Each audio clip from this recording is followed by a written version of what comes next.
I vividly recall the day Matthew walked into my life as clearly as if it were just yesterday. I was nestled in a small cafe, nursing the least expensive coffee they offered while trying to organize my scattered thoughts. That's when he entered, effortlessly resembling a character from a cinematic scene. There were no dramatic lights or soundtrack, just the jingle of the door and the blend of stale coffee and his aftershave filling the air. "Mind if I sit here?" he asked, his smile brimming with charm as he gestured to the vacant chair opposite me.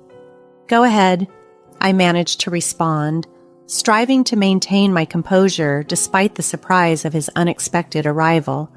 We connected instantly, as seamlessly as two puzzle pieces fitting together. We shared countless interests, from marathon sessions of cheesy TV series to debates over the best pizza topping, undoubtedly pineapple. Our casual meetings quickly deepened into something more serious. It felt as though we had known each other for ages, and soon enough, marriage was a topic of serious discussion. However, the challenging part was yet to come. Meeting his parents was akin to entering a lion's den with a stake tied to my back. They had a peculiar way of smiling that seemed more like a silent judgment, assessing if I measured up to their standards. "You're the one Matthew can't stop talking about, huh?" his mother remarked, her tone more icy than welcoming. "Yep, that's me," I replied, doing my best not to be affected by her daunting presence. It didn't take long for them to express their wish for us to sign a prenup. I wasn't interested in their wealth, but their approach left a bitter taste in my mouth. "I'll sign your prenup," I told them, "but here's the condition. If one of us cheats, the cheater owes $320,000. Matthew's expression was one of utter shock, as if I had hit him with a cold, wet fish. "Babe, I'd never cheat on you," he assured me, looking utterly sincere. "Yeah, well, my ex said the same before I caught him red-handed," I retorted. It was all or nothing. Matthew eventually conceded, though his parents were less than pleased. We thought that settled it, but surprises were still in store. One evening, curled up on our creaky old couch, a piece we often talked about replacing but held too many dear memories, we were lost in planning our dream trip to Italy, the mundane hum of the TV a mere backdrop to our excited chatter. The idea of our trip to Catania was as thrilling as it was financially daunting. "Imagine it, Matthew. The food, the wine, the art. We have to go," I declared, my eyes sparkling with eagerness. Matthew pulled me closer with a chuckle. "Janice, you had me at food, but let's be real. Our bank account is more cut out for backyard camping than jet-setting to Catania." I playfully nudged him. "Then we'll save up. We can cut back on things we don't need, like your video games." Feigning horror, he replied, "Not the video games. Take my shirts, my shoes, even my precious coffee maker, but please spare the games." We both laughed. That was typical of us, dreaming big while embracing the simplicity of our lives, finding contentment not just in grand adventures, but also in the everyday joys. On Saturday mornings, Matthew tried his hand at cooking breakfast. He wasn't exactly a chef, but he had mastered the art of making scrambled eggs and toast, which he served with pride alongside his less-than-stellar coffee. "I'm feeling scrambled eggs today, what do you think?" he'd ask, heading to the kitchen. "Only if you promise not to burn the toast this time," I'd tease, taking over the coffee duties. One day, while we were doing the dishes, a mundane task made special by doing it together, Matthew broached a topic we had been skirting around. "Janice, we need to talk about, starting a family," he said, breaking the comfortable silence. I paused, a plate in hand. "I know. It's just scary, isn't it? What if it doesn't work out for us?" Matthew dried his hands on a towel and turned to face me. "Then we'll face it together. But we won't know until we try, right? How hard can it be?" He chuckled, a nervous affection in his voice. Famous last words, huh? That was us, facing whatever life threw at us together. even when his mom started dropping not-so-subtle hints about grandchildren. "Janice, dear, when are you going to give me some grandbabies? You're not getting any younger, you know," she'd say, her voice sweet but her intentions clear. I'd bite my tongue, flash a smile, and chirp, "We're on it, right, Matthew?" And he'd chime in, "Mom, chill out, okay? These things don't happen overnight." But as time passed, the pressure mounted, not just from his mom, but from within us as well. We both longed for a family, but things weren't falling into place as we had hoped. Our home often felt tense, with Kayla, Matthew's sister, adding to the strain. She had taken up the new hobby of making my life difficult, her sharp words cutting through the peace of our home. It all came to a head one Sunday during what was meant to be a serene and easygoing lunch. Right on cue, Kayla barged in uninvited just as we were about to start eating. The atmosphere tensed immediately as she stepped in, her eyes sweeping the room like she was surveying a battlefield. "Well, isn't this a quaint little setup?" she sneered, eyeing the modest meal I had prepared. Trying to keep the peace, I mustered a smile and focused on maintaining a calm facade amidst the brewing storm. "It's just a simple meal, Kayla. Nothing fancy. Please have a seat," I said as we gathered around the dinner table.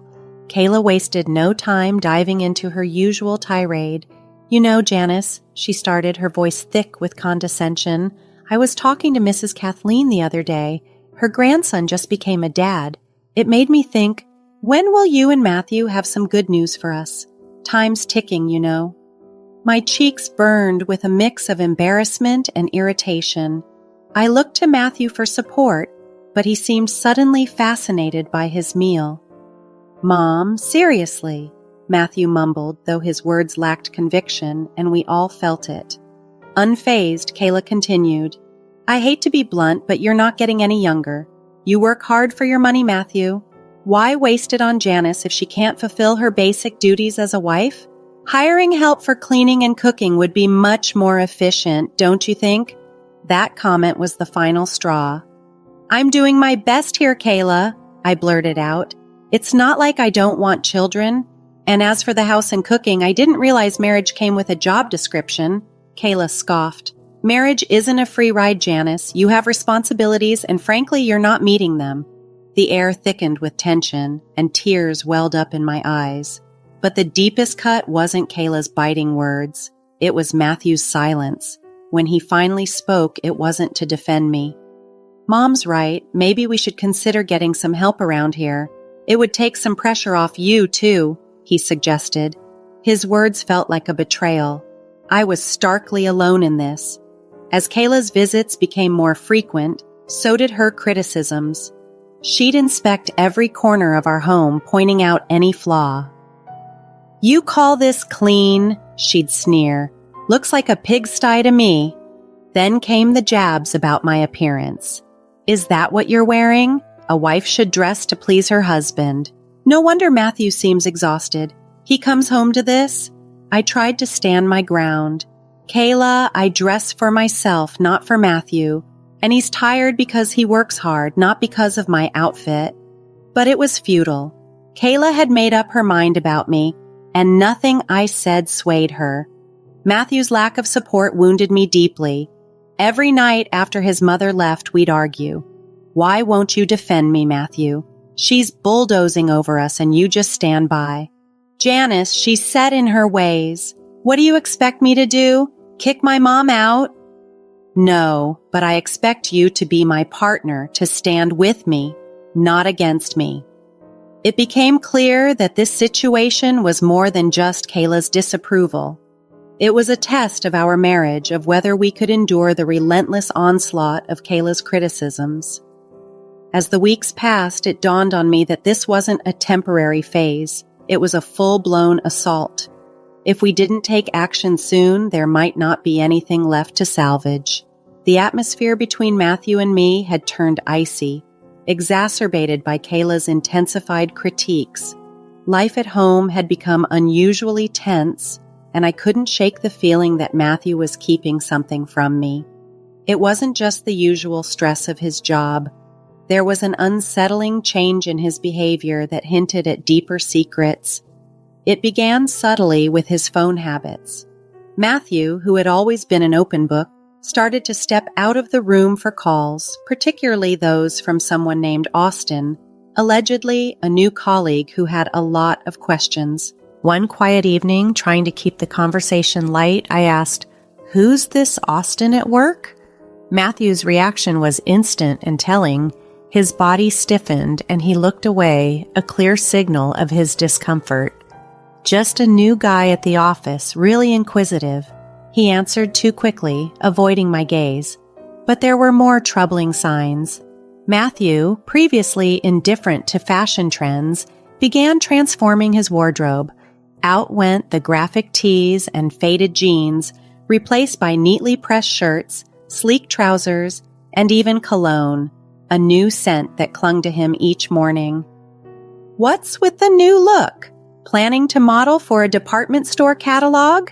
I joked one morning as he fixed his hair in a new style. He just gave a nonchalant smirk. Why not spruce things up a bit? No harm, right? But the late nights started to pile up too.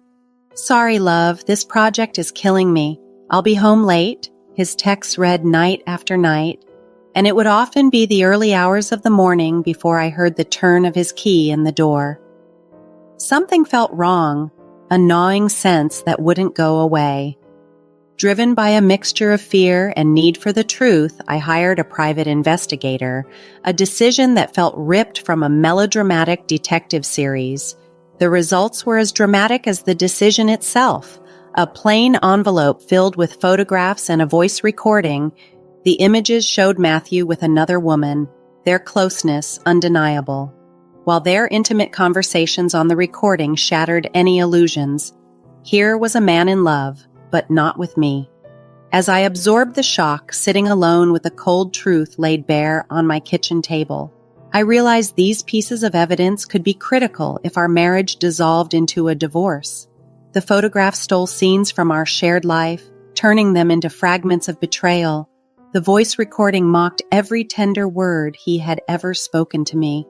Yet, I kept this devastating discovery to myself, bearing the weight of heartbreak alone. I wasn't ready to confront him, not just yet. I needed time to plan, to figure out how to approach the likely end of our marriage with some semblance of grace. In the following days, Matthew and I continued our charade.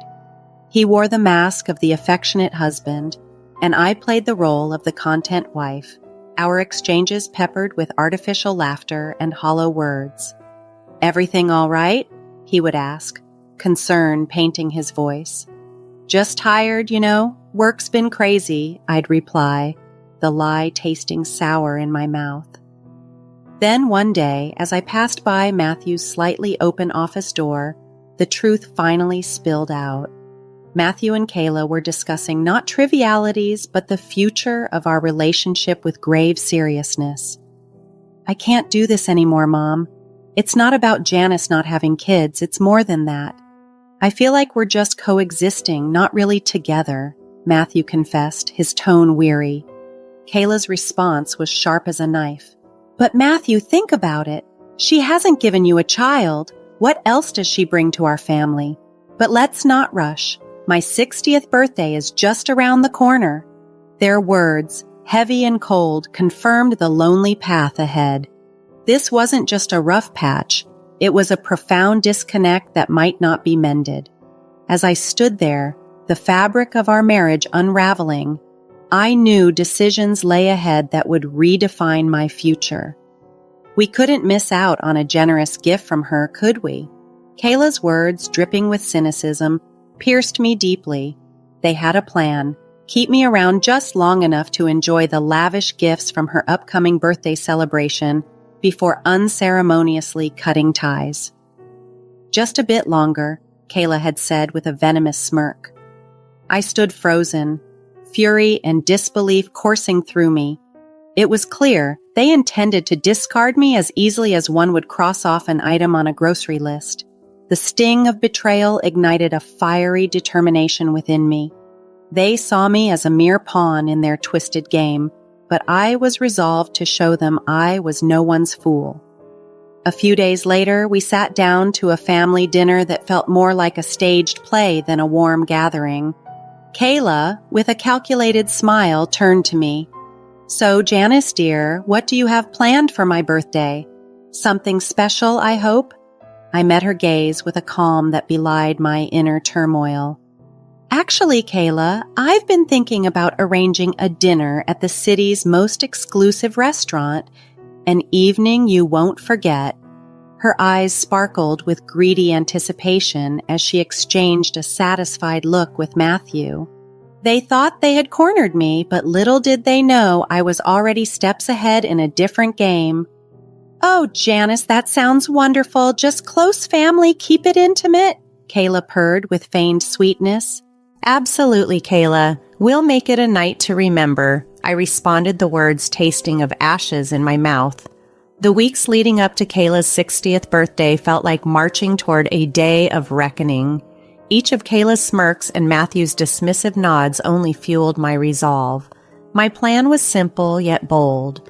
Host the lavish dinner as a supposed gesture of goodwill, then spring a monumental surprise. As the plans unfolded, the devil lay in the details. The night before the party, our home was charged with silent tension. Matthew, unaware of the brewing storm, lounged on the couch, absorbed in his phone. "Everything ready for tomorrow?" he asked without looking up. "You could say that," I replied, my voice steady despite the storm within.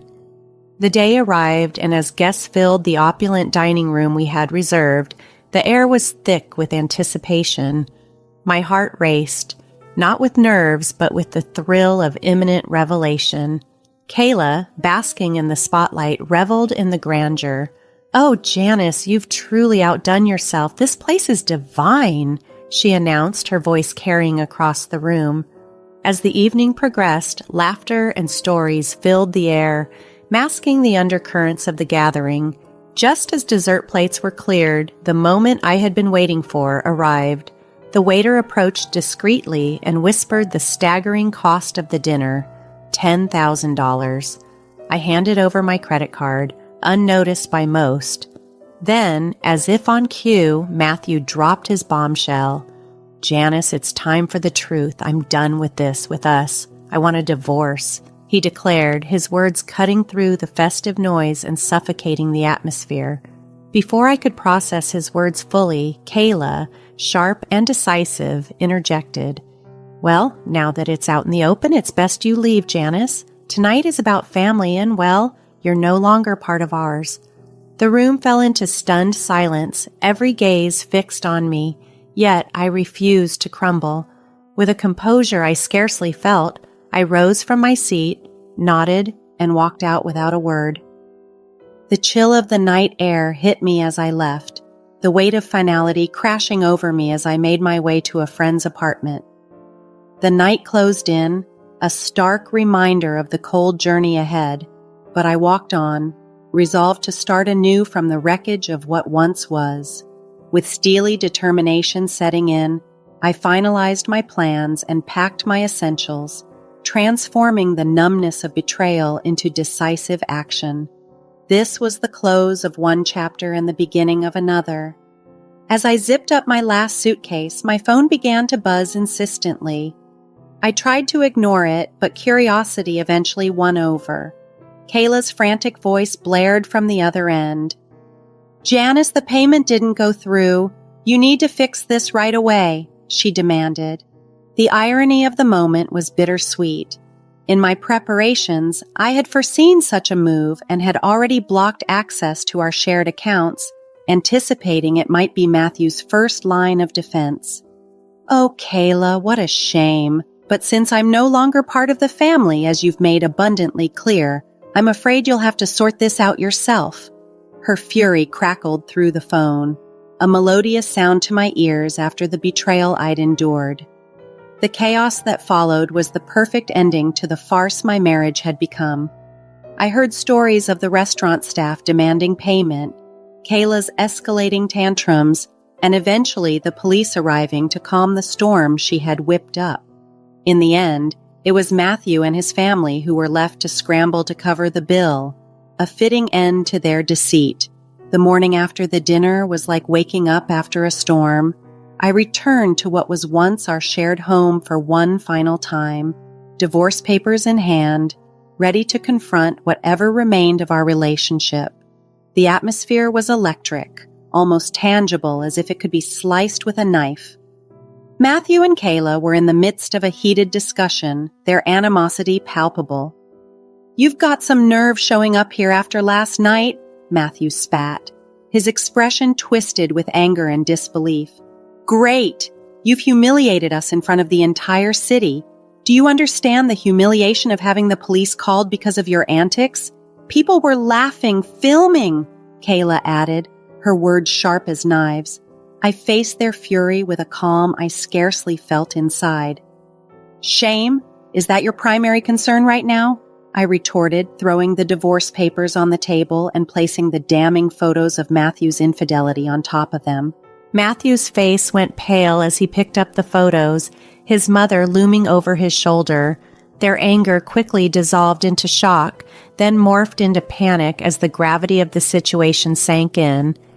"And let's not overlook the prenup, shall we?" I continued, my voice steady and unwavering. "You stray, you pay. Precisely $320,000. Kayla's face twisted into a snarl. "You wouldn't dare. You can't do this to us." "Oh, but I can and I will," I retorted, my voice devoid of warmth, resolute in my decision. Recognizing the seriousness of the situation, Matthew changed his approach. "Please, let's discuss this. We can find a solution." A bitter, mirthless laugh escaped me. "Find a solution? Do you think a few words can undo everything?" "No, Matthew, it's over." Kayla, ever the manipulator, tried to soften her tone, dripping with false concern. "Janice, darling, think about what you're doing. This will destroy us. That ship has sailed, Kayla. You should have thought about that before." Their pleas turned to desperate entreaties, their words a frantic attempt to salvage whatever dignity remained. But the time for words had passed and the moment for action had arrived. My resolve was unyielding. I was done being the victim, finished with their deception and manipulation. In the end, Matthew had no choice but to borrow money from his parents to settle the financial arrangements with me. As I walked away from that house for the last time, check in hand, I felt an immense weight lift from my shoulders. After everything that had transpired, I was finally free. I used the money from Matthew to make a down payment on a modest yet cozy place of my own. It's incredible how much peace you can find in a home that's entirely yours, where every nook feels like a sanctuary from the storms of a past life. Now, life is quieter, and that's exactly how I prefer it. I have a job that keeps me busy, friendly neighbors who greet me with smiles, and a small garden that's mine alone to cultivate. Occasionally, I hear bits of gossip about Matthew and Kayla. Just the other day, while picking up coffee from the local cafe, a popular spot in the community, I ran into someone I knew from the old neighborhood. After exchanging pleasantries, they leaned in, their voice dropping to a hush, and said, "Hey, have you heard the latest about your ex and his mom?" Their eyes sparkled with intrigue. I raised an eyebrow, intrigued yet detached. "Can't say that I have, do tell." They seemed to savor sharing the gossip. Apparently, Kayla isn't too pleased with Matthew's new girlfriend. Rumor has it they've been arguing nonstop. It puts your past situation in a new light, doesn't it? We quickly moved on from the topic, but as I walked away with my coffee, I felt a deep sense of relief. There was a time when such news would have disturbed me, but now it was just another story in someone else's drama. These days, my biggest concerns are whether my tomatoes will ripen before the squirrels get to them, or if I'll ever master yoga without looking like a newborn deer. Life is simpler, quieter, and significantly more satisfying on this side of the chaos.